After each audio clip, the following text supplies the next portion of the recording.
بسم اللہ الرحمن الرحیم۔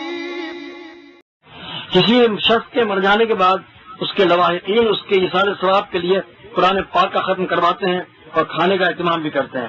کیا قرآن اور سنت سے اس کا ثبوت ملتا ہے؟ اس مسئلے پر تفصیل روشنی ڈالیں۔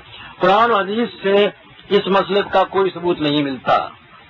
اللہ کے رسول صلی اللہ علیہ وسلم کے زمانے میں نہ قرآن خوانی ہوئی اور نہ کبھی یہ 30 اور 40واں ہوا، نہ کھانے پر کوئی فاتح ہوئی۔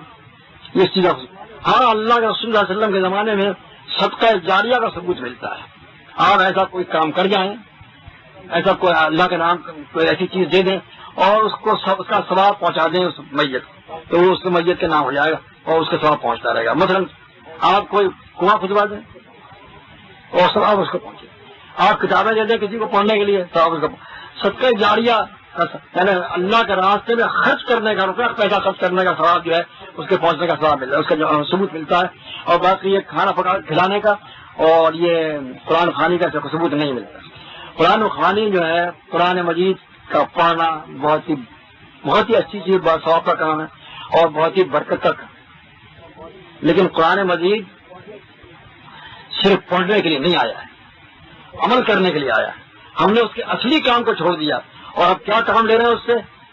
یا تو قسم کھانے کے لیے اس کو اٹھایا جائے گا، حالانکہ قسم رسول اللہ صلی اللہ علیہ وسلم کے زمانے میں بھی کھائی جاتی تھی، قرآن مجید کبھی اٹھایا نہیں گیا ایک یہ بدلنے کے لیے۔ دکان کا افتتاح ہو رہا ہے، قرآن خوانی ہو رہی ہے۔ مکان کا افتتاح ہو رہا ہے، قرآن خوانی ہو رہی ہے۔ دفتر کا افتتاح ہو رہا ہے، قرآن خوانی ہو رہی ہے۔ کیا اللہ کے رسول صلی اللہ علیہ وسلم کے زمانے میں دکانیں نہیں کھلی؟ جب مکہ معظمہ کے لوگ ہجرت کر کے آئے تو سب نے دکانداریاں شروع کی، تجارت کاروبار شروع کیا، مکان بنایا، مکانوں میں رہے، افتتاح ہوا، لیکن کہیں قرآن خوانی کا ثبوت نہیں ملتا۔ یہ آج کل سب کو قرآن اور عجیب غریب بات یہ ہے، دکان کا افتتاح ہو رہا ہے، قرآن مجید کیے بیٹھے ایک سوارا سب پڑھنا ہے، اور جس طرح پڑھتے ہیں تو آپ بھی جانتے ہیں۔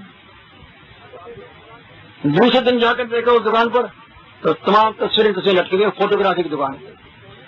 میں نے قرآن مجید کی توہین نہیں تو اور کیا ہے یہ کہ تصویروں کی دکان کا افتتاح قرآن مجید کی تلاوت سے ہو رہا ہے۔ کتنی بڑی توہین، بے ایمانی کی بات ہے۔ تو قرآن مجید کو ایسے غلط جگہ استعمال کیا جاتا ہے۔ پھر یہ تقسیم کیا چیز ہے کہ ایک ایک سپارہ تقسیم کر دیتے ہیں، کوئی پڑھے گا اس طرح، اور جو نہیں پڑھنا چاہتے وہ نہیں پڑھتے۔ ہاں یہ ضرور ہے کہ دکھانے کے لیے وہ بڑا قدردانی ہو رہی ہے۔ اس قسم کے قرآن مجید کی تلاوت سے کیا ثواب رہے گا؟ نہ پڑھنے والے کا ثواب ہے، نہ وہ پڑھوانے والے کا ثواب ہے۔ جو بدعت کا ویسے ہی مستقل وہ ثواب ایسے بھی کچھ نہیں ہے، کوئی فائدہ نہیں۔